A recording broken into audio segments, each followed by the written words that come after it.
Let's do this. Uh, Say when. Just say when. Let's do this. No. I get so confused at the cue. Start. Oh, are you ready? Yes. Oh my god, this is gonna be terrible in the beginning. Yes, go.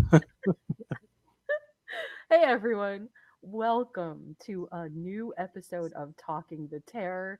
We are at season 2, episode 4, The Weak Are Meat. Whew, big, big episode this time. Big episode.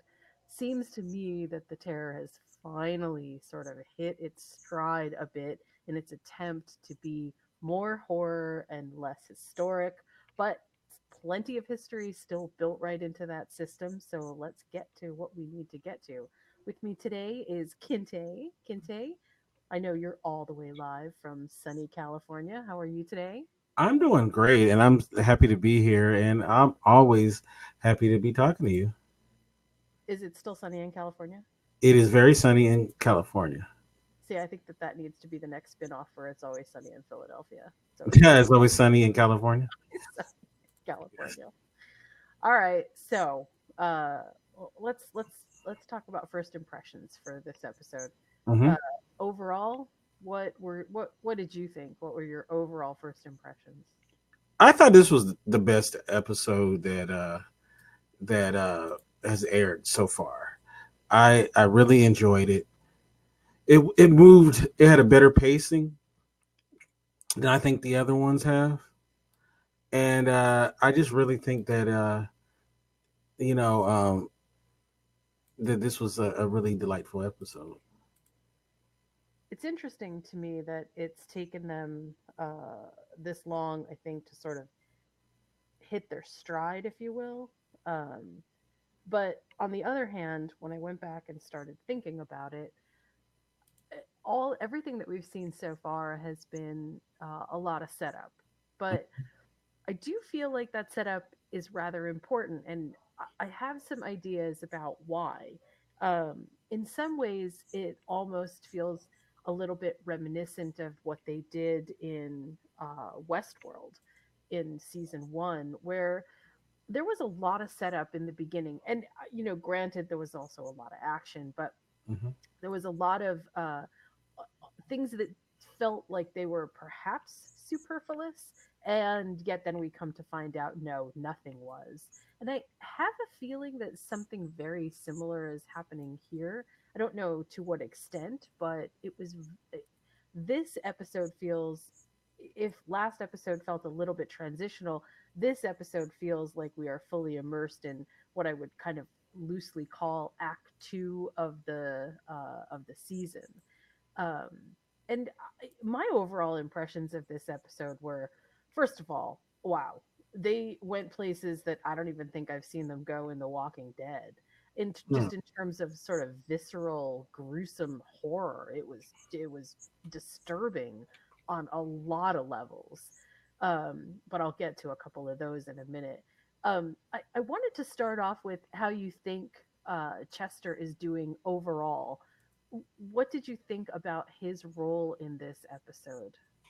I think that he's still the wide eye, idealistic character in this, and in this episode, he definitely showed his worth a couple of times with the military, but he just seems like he still has that naivety where it seems like he feels like he can keep showing his worth, and that they're gonna fully accept him, which you know it's not gonna happen. So that that's something that hopefully by the end of this he'll be better at it, but I don't know. I mean, maybe that's something that people are taking a liking to, is that part of his character, and it just seems like he what's really going on in the world and what's in his head are not together. I don't know if that makes sense. Well, it totally does make sense, and I think I may have a theory as to why that is happening and why it is perhaps a bit more intentional than it even appears to be. Hmm. To me, it seems that Chester, especially after this episode, is clearly marked as prey. Now, I want to go to the episode title, which is "The Weak." The and we know that there are plenty of weak here. Hmm. Are meat, meat, and that seems significant in the sense that it sort of signifies something. All the titles seem to signify something, but in this particular one, it did feel a little bit more like um, the episode title meant more than perhaps we're used to. And Right. Chester's part in this, he seems very much like the hunted meat, the hunted. You're not.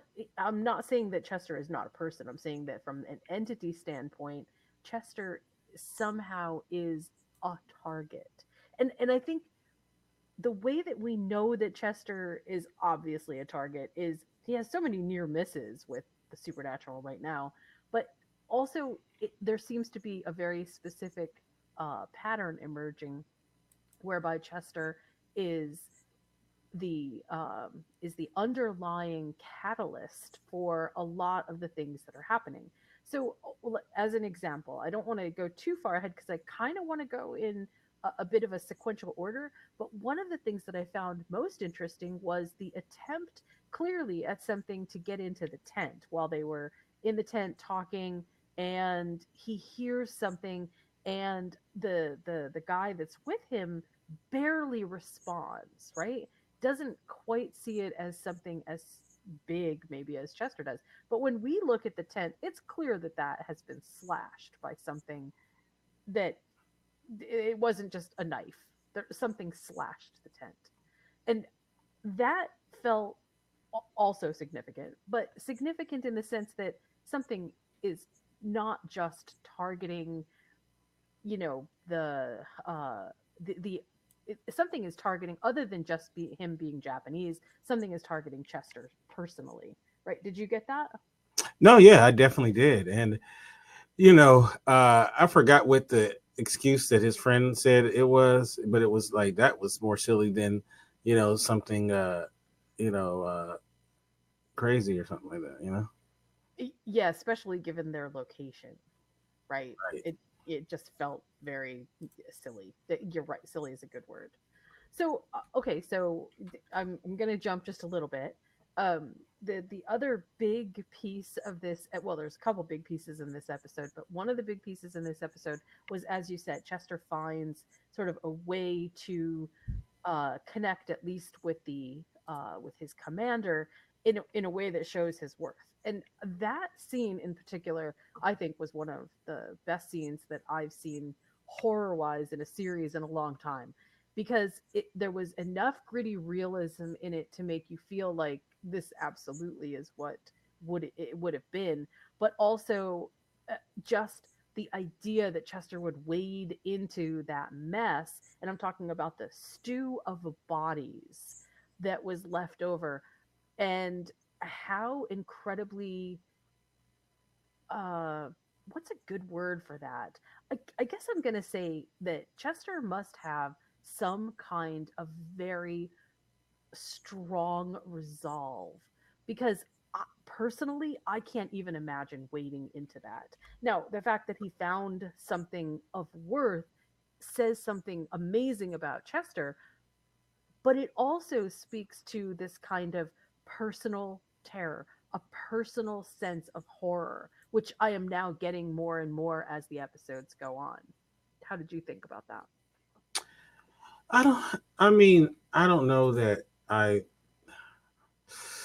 I don't know, man.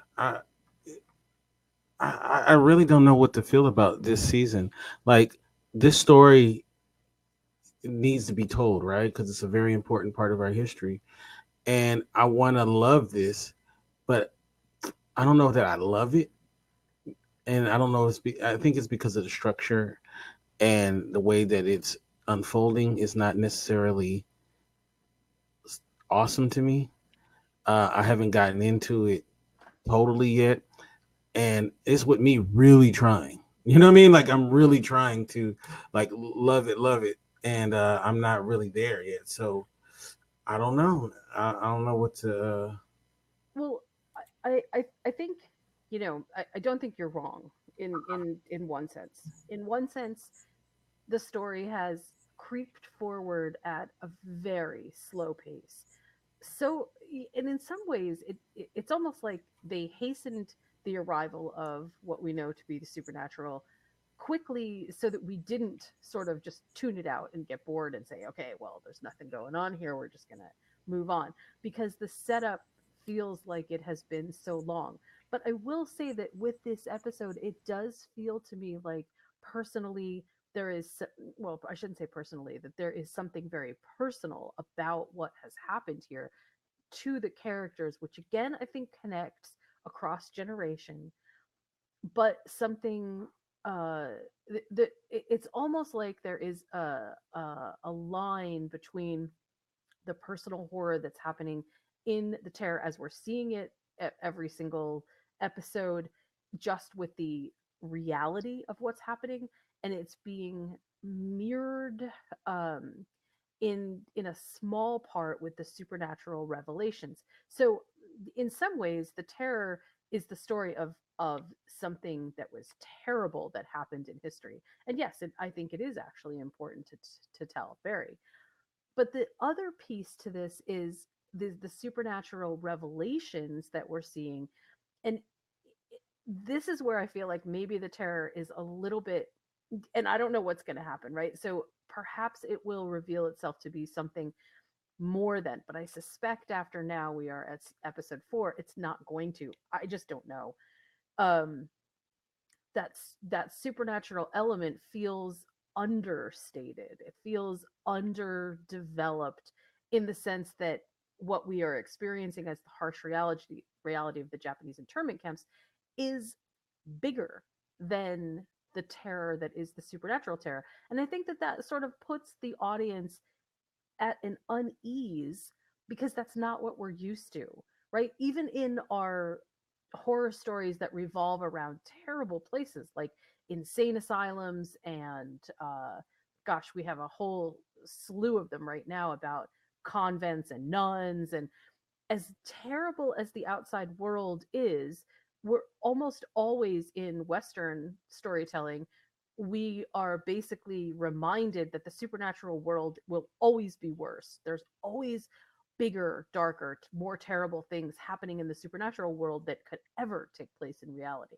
And here we have something of a juxtaposition. We have instead the terror being the real life, the reality actually of what's happening in the Japanese internment camps, and then there's a supernatural piece. And I think it sort of upends our ability to understand the storytelling, and that really may put it at a disadvantage. What do you think? I just feel like, and I don't want to sound like I'm beating a dead horse, but it just feels like to me that they shoehorned this into the terror, and they had to serve several masters because of the last season. That they would be better served of making this its own thing. And you know, it's like it's like the terror did very well, and they were saying, well, how can we keep this going? And then they're like, then these writers said, well, I want to tell this story, so we'll shoehorn it in to a fit kind of the terror motif. And it just, I don't think it's working. It'd be better if it was like an HBO miniseries about the internment, you know? Well, okay, so that may be, and you may actually be right. There may be, I think, something to that. But I also think that I fell into this trap a little bit in the very beginning too, because for the first couple of episodes, I believed that I was watching uh, something like um, the terror as it, okay, well, here we are in Japanese internment camp, and what we're supposed to believe is something similar to what happened in season 1 is going to happen here, or some kind of tie. And I have come to completely separate myself from that line of thinking and embrace the fact that this story is completely different, not just in scope and in terms of the audience that it's serving, but also in the functional development of the story. And I did sort of touch on this a while ago when I said that they don't have the architecture of The Terror, the book by Dan Simmons. And because they don't have that architecture, there it may feel a little bit looser in terms of its overall development. But there is also something that is happening here, which I now see in sort of retrospect, which feels a lot more both freeing and also expansive. And that expanse is we are free to tell a story that doesn't have all the only connection to the Terror season one is hey, this is a history story. That was a history story. There are elements of the supernatural, there were elements of the supernatural. But the moment that I let go of the idea that somehow the Terror was supposed to be something other than it was, it sort of freed me up to enjoy those back episodes and now this episode more completely because I don't have that expectation anymore. Um, but I do know what you're saying. There have been a bunch of people who have sort of I won't say that they've lost interest as much as they are struggling to find the narrative to hold on to. And it doesn't feel like things moved fast enough in the first four episodes to keep people in a super engaged mode. But I will also just remind you that the in the last season, it took up to episode 4, almost 5, for the Terror to sort of hit its stride in the sense that there was something bigger happening. There was something that the plot was really reaching into a region that we hadn't explored before, much like the Arctic's, explorers themselves. And I sense that that's where this is going. I don't know for sure, but it does feel again like this episode was sort of a pivotal twist in that narrative storytelling. That yes, there was a lot of backstory to get through, but okay, let's move on to the fact that now the twins were born and neither of them survived. Right. Just in terms of where that story, first of And all, do we believe that though? Because did they actually? I don't think they showed that they were dead, right? well, according to the nurse, they were dead, and I don't see. I don't know. I don't see any indications that either of them were under any kind of influence. And the other thing that I didn't see was of course, at the end, Yuko comes in and kills the doctor. Right. So yes, of course, there could be something again on a supernatural level. But why would she kill the doctor if the twins? The doctor was an asshole though. Yeah, well, point. Good point. Um, I'm not sure that I guess we can't really infer. You're right. We can't infer that there is something that something else might not be happening there. I think what I'm saying though is that the twins are dead in terms of what Luce thinks and eventually what Chester will think, right? Because obviously he's going to hear Luce obviously was there. Something around death. We opened basically with a death scene, right? Something around death is that seems to be a pretty big piece. So knowing that, having that piece sort of tucked away, the Yuko part of what's happening, and loosely we keep going back and forth between these terms um for the shapeshifter from how did they pronounce it, Obake Hmm. and Bakamano, right? Right. I'm sure I slaughtered that, and I'm so sorry to everybody. I don't speak What's Japanese. wrong with that? But those two terms seem to continually come out over and over again, and it does seem like this is the shapeshifter piece. But what is a Yuri? What actually is this supposed to be telling us? And the fact that we have no straight answer sort of to me says that we're not supposed to know yet. that this is part of the unfolding, and I sense why you get frustrated with it, but I feel kind of like it's worth the effort to wait, that it's worth the effort to keep going. And part of that is, and again, I just have to keep going back to this. There's a lot of real life terror in this, which, if you allow yourself to experience it and not be always ready for the supernatural, it's actually a very rewarding story in the sense that it is truly chronicling something that we don't get to see, that we haven't seen very much of. And I think it's actually a really good story. Right? Does that make sense? I mean, I hear you, and I understand. Oh, just wait, keep waiting. It's gonna get good, but it has to be. It got to be interesting in the interim too, though. It can't just be like this. Let's say the last two episodes are amazing. So we sat through 8 episodes of of not that interesting. Well, Like, did you see? That's what I was asking. Are you really saying that you really didn't find anything interesting in these first four episodes at all? I mean, yes, there's some good stuff, right? But it's not like I'm not sucked in.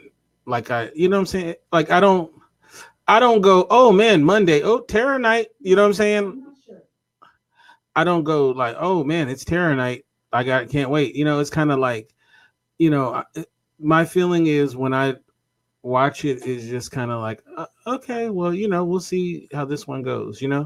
That's kind of where I'm at with it, and it's a shame because there's talented people. Like the cinematography is really good, the music is good, the actors are good. You know what I'm saying? They're all doing really good Fantastic. jobs. It's just the story doesn't it doesn't pull you through, you know? But do you think that that's because do you think that that's because of your expectations, or do you think that it's just because, I mean, if you had seen, okay, I guess this is the sort of the litmus test, right? Hmm. If you had seen, let's go to the Terror season 1. Okay. If somebody were to show you the first two episodes, the first three episodes of the Terror season 1, Hmm. and they said, "Hey, this is going to be a real, you're not going to believe what's going to happen toward the end." Would you have waded through it, or would you have abandoned it? Um. Well, I think I've said this before. When I watched The Terror initially, I had so much going on that I didn't pay attention a lot. Okay, but put that aside All and right. just judge it for the story. I don't know, but I don't know that you can. These are so two different things. Like I don't even think of them as. To be honest with you, like I know you make connections with the first season. I I going into it, I didn't think there was going to be any kind of connective tissue, and there's not. I totally just think of it as its own thing. So, you know what I'm saying? Like I had no expectations of of it's going to be something like the first season or something like that. When I went into it, it was totally with the idea of that this was a different kind of thing. So, um, in that regard, I don't think I'm the way I feel about it is hampered by expectations based on me liking the first season. Hmm. So it's just purely I'm not invested into this. And the Well, sad thing was going into it, I was totally looking forward to it because this story is, it's something like I said needs to be told and all of that stuff. And and there's some elements here at play that I really like. And the thing that I don't like about this is that how many is it? 8 episodes or 10 episodes? I can't remember. It's going to be 8 or 10 episodes. I think it's eight, right? I think so, yeah. They're acting like they have 14 episodes. Like being that it's only 8 episodes, it should be tighter. You know what I mean? Like it should be like real tight. Like, and I feel like like everything should be with purpose. And that it shouldn't really drag. because you have 8 episodes to tell this full complete story. And I felt like it drags a little too much for my liking. And um, it's not because of action or anything. Because I hate when people. Actually, you know what, Kente? I'm sorry, I have to correct that. It's actually 10 Oh, it episodes. is 10 episodes. It is. And Okay. and okay, I don't want to cut you off, but I do want to say that as someone who has perused the episodic uh the episodic, let's just call them the summaries. They're a little bit more than summaries. um I think that there is something pretty big that's going to happen. I don't want to hype it up to the point that it's like, oh yeah, just hold on, just hold on, just hold on. But I do believe that there is something at play here, which I think really did take a lot of setup to get to, both for the Japanese internment camps to be sort of told in that sense, and also for the characters, because so many ley lines are about to cross. And I don't think that we could have gotten here without setting down those lines. So again, I can't speak to whether it's going to be worth the payoff, but as someone who has seen some of the bigger synopses of what is to come later in the season, it really does feel like there's something pretty big on the horizon here. Okay. Let me say this. I know that what I'm about to compare it to is a movie, so it's a different thing. But all right, so The Usual Suspects has one of the greatest endings in movie history, right? Hmm. Can we agree on that? Oh yeah, I would definitely agree with But getting to that ending was very entertaining. You know what I'm saying? So it wasn't just that it wasn't that you went through a bunch of slop and then you got to the ending and that was awesome and it made up for a boring movie. It was the journey to get to that amazing ending was awesome. But see, I think I fundamentally disagree. How And can you disagree that The Usual Suspects no, wasn't a good movie not all the way to the end? not about the usual suspects, Oh, about the interpretation that the two of them are even, the comparison between the two of them is a good one. And I'll tell you why. Because series, especially a series like this, right? Clearly, we're dealing with a lot of history, and I have a lot of experience. I'm not saying you don't too, but I'm just saying, just from my own perspective in my head, right? I have a lot of experience watching historical series, especially, which I really love, mhm. and sort of going over and documenting in my head what is important for us to sort of understand on the historical level, and then what's important for us to understand on the fictional level. And sometimes we never get to the history that's important to us, I think, as a society, or what we perceive as important to us as a society, if we can't tell it fictionally. And there's been a lot of cases of this, right? There's a lot of ways that we sort of learn things as a culture, as a society, through our fiction, and this is definitely one of them. It is a hard story, it's a hard piece of history to take, and we oftentimes don't do it justice because we don't tell it in a way that sort of works. In this case, what we have is, and I'm not saying that this makes up for anything, I'm saying that the way that I have now been viewing this is completely different than it was in the first probably 2 episodes. In the first 2 episodes, I really was looking for some kind of connection between season 2 and season 1 of The Terror. I was looking for some kind of architectural similarity between the two, and there really isn't any. So you're right in that sense. The lines between these two seasons are completely, in my head, obliterated. I don't see it. If there is something, it's not easy for me to see where that is. But the second thing is, the moment that I stopped doing that, and the moment that I sort of just embraced the fact that as a historical piece of fiction, this stands on its own. I'm not saying that it's your cup of tea, and I do totally validate that, right? Because I sense that you're not alone. But I also see the No, the history thing is my cup of tea. Totally. Right. I think that the correlation between the story and the history is where that's where I'm trying to get to, right? But I also do see the individual episodes getting rated, and I see the critical response. And the first two episodes of The Terror didn't get the most awesome critical response, but it was still high. It was still higher than most of the episodic stuff that comes out on TV now.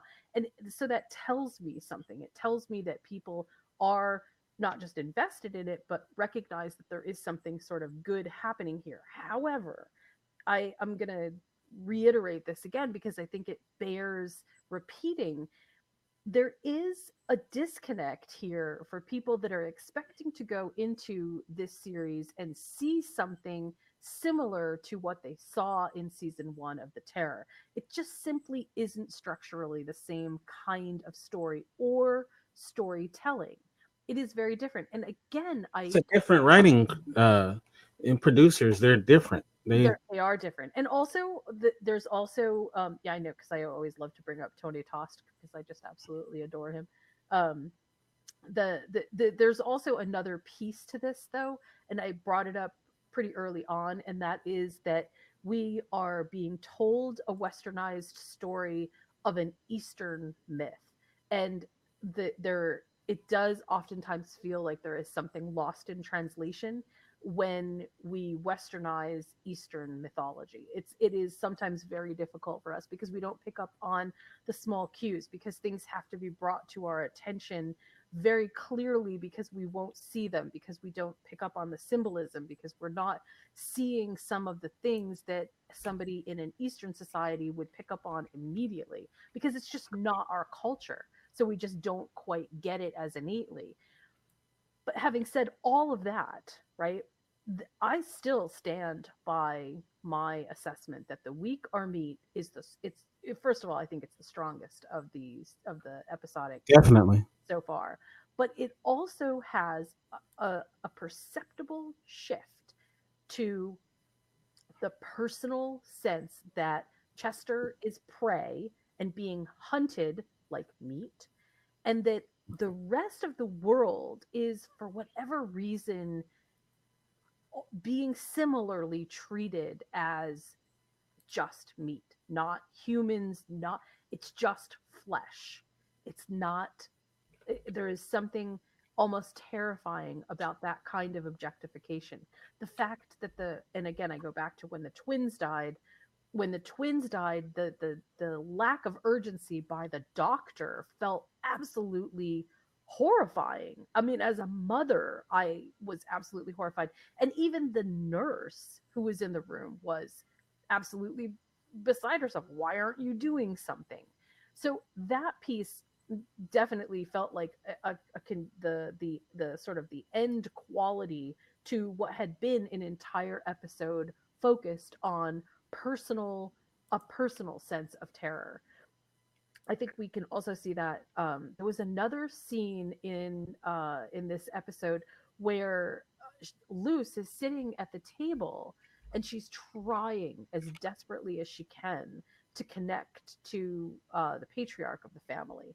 And the way that she sort of decides to do that is by saying, "Okay, well, how about I give a name, a name that you choose to our child." That to me also feels like it's very important. Like there's something that is that's a almost self fulfilling prophecy here, where we know that this uh, spirit is absolutely has a grudge against this older generation that is being somehow felt by the younger generation. What that is, I don't know, but whatever it is, it does feel very personal. And so when we talk about the horror shifting to the personal side, to me, it seems like it is perfect, just hand in hand. We moved from the terror being sort of more open and out there and a little bit less defined to what something's really hunting Chester. Right? Does that make sense so far? No, it makes perfect sense. No, I'm totally with you. Yeah. I can, however, see that the story of the Nakayamas is is very difficult to track and feel a sense of um, empathy toward. um I hear this a lot out here. I'll just bring this up. I hear this a lot out here. I hear people say, and I it's an overall generalization and it feels slightly racist, but I think there's something to the Western Eastern experience, which is just very different. I hear people say that people who are Japanese don't express emotion, and because they don't express emotion, it's really difficult for us to have a full conversation. How can you get in to being good friends with somebody if they never express their own emotion? This is really tough, blah blah blah. Well, I honestly feel like the filmmakers here have captured this particular facet of how Japanese Americans are different because of their culture. Their culture teaches them a very different way of handling things. And nothing said that louder to me than the piece between Luce and Chester's dad, where that it just it spoke in a way that I think would have been difficult to explain at any other. He did finally break just a little, just a tiny little bit, but it's enough, right? Do you know what I'm saying when I say that? No, I understand you 100%. So Lu- we're at the end of this episode, after first of all, I have to ask: was there anything big in the episode that you felt that was important that we sort of haven't touched on a little? Um. Oh, the flamethrower scene, that was pretty good. Oh gosh, yes, that was really awful. And do we have any, what do you think about what happened there? I mean, clearly this entity can take up possessions in different parts of, we're in different parts of the theater of war right now, right? Yeah, that and it's funny because we got to kind of see this I don't know if we've seen it before on the show. I don't think so. The kind of methodology of transference where they do the little bodies breaking up, Right. thing glitch in the matrix type Well, thing. we saw that at the very beginning. Remember when she was making her way the mid Oh, the that's right. That's right. That So was we have absolutely been given that information, but I do feel like this, again, going back to the personal thing, it got way more up close and personal this time, right. where we feel like we're actually closer to what's happening than before. And again, the thing that's so interesting to me here is that the fact that Chester lived out of that when everybody else basically was on fire is, it seems to speak to something pretty big. Mm, I don't know. I don't know what it is. Is there something countering the spirit? Is there That something allowed him to survive. Chester? Yeah. Yeah, we call that the screenplay. Yeah, my kid calls it main character syndrome, Yeah, or because the screenplay said so. that although I don't know. I thought that about in season 1. I thought that, I mean, not actually, I shouldn't say I thought that.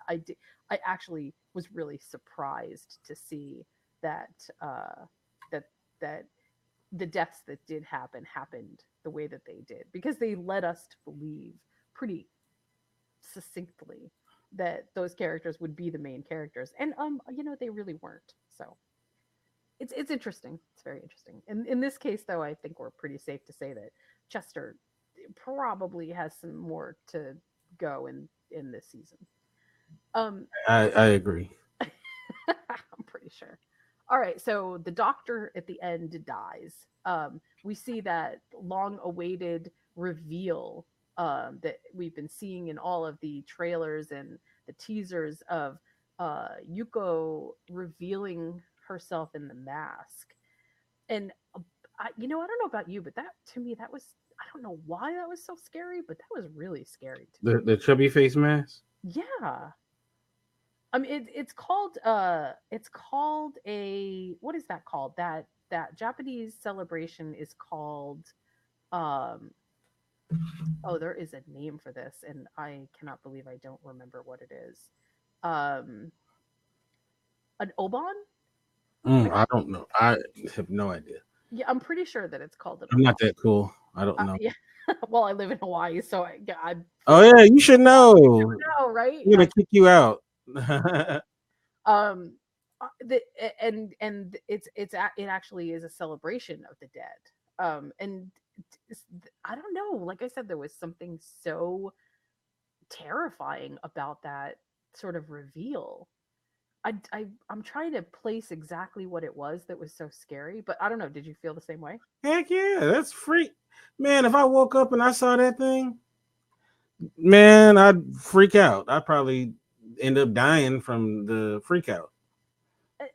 And somehow the idea that um somehow the idea also that uh that what is that what's happening here has something to do with the spirits, uh, either some kind of vengeance, or I mean, I don't know about you, but I thought for sure that the midwife piece was going to be she wanted those babies for some kind of sacrifice, or maybe as a way to get power. I don't know. That's what I thought. That's what I thought too. That's why I was wondering if the babies were alive, serving some kind of purpose or something. I, I don't I know. I'm still wondering if maybe there isn't some, maybe there's something a little bit more to this. I honestly though, in this case, I don't know. I in none of my sort of advanced understanding of what's happening gives me a clue about what that might be. But it is, I did find that very fascinating. The other thing is, I have to sort of just briefly touch on the George Takai uh Yamada character, Mhm. because I I really enjoy seeing him both on the screen and also sort of getting a deeper uh, perspective from his character. I always feel like when he's on the screen, something relevant is going to happen, something important. Um, and I really did like the idea about how the spirits um, might have attached themselves to the people, and basically followed them from where they were, Terminal Island. Right. I liked that. I thought that that was actually really interesting. But there's just something sort of special about seeing him on screen and explaining the stuff that feels, again, it just always feels super relevant when he's on screen, Well, more so than almost any other character. well, he's such a legend. So he's just one of those national treasures. And we know that this story of the Japanese internment camps is very near and dear to his heart because this actually touched his life personally. So that gives it a lot more emphasis, I think. And I feel like he's underused in this. I wonder if that's not by very specific. Um, I think that that is intentional. I feel like it's very If intentional. it's intentional, it's intentionally wrong. Like they should use him more. He's you know obviously he's the most recognizable, and he's really good. Uh, that's that's like having Michael Jordan, and then you're like, no, we're gonna give it to the guy on the end of the bench. Like, no, let Mike do his thing. So yeah, that's one. That's a bone I had to pick with it too. Is like, okay, you're pumping up that he's on there, but you're not really giving him anything. You know, I do think that, well, I don't know. I guess I shouldn't second guess, but I do think that there is something important about all of his scenes that make me feel, it evokes emotion that I don't feel with other characters. It's just there's something about his delivery it just feels important. yeah, he's awesome. So, okay, we're gonna close up here, but I have one more quick question, Okay. and that is the so okay the when we in the last minutes, right, of the show, what we see is the doctor, right? Uh huh. And I, I think we know that the doctor was clearly possessed and committed suicide, right? Right. But my question is, knowing that the spirit can cause you to commit suicide, which is basically how we opened the entire season anyway, right? With the spirit possessing the lady that gave Chester the tonics. How do you think that plays into the wider story? And when I say that, I mean, if we know that the spirit can cause people to commit suicide, what and we also saw the guard jump off the tower. I mean, we saw a bunch of these, right? Right. What do you think the purpose is in not possessing Chester to commit suicide, or Chester's dad, or any one of the other key players? Why do you think that the spirit? I mean, does it open up any sort of ideas about what might be happening? Well, that family obviously has a purpose, and I really think that that's all that we are really getting to see is that this is their, they feel some purpose. There's some sort of kinship. There's remember What's going on YouTube? Your butterfly mic back. oh, sorry about that. This is there's some sort of purpose with this. So with them, the family, because remember they're kind of like following them around. So I don't know. Maybe it's they need each other. Yeah, I'm sensing that there's something that the deeper affiliation between the spirit world and the family is this isn't about a one-off suffering, that it's not about, because if it was about one-off suffering, it seems obvious that the spirit could just possess them and have them commit suicide. That seems to be its tried and true method. Lots of different ways to do it, but basically that's the end result.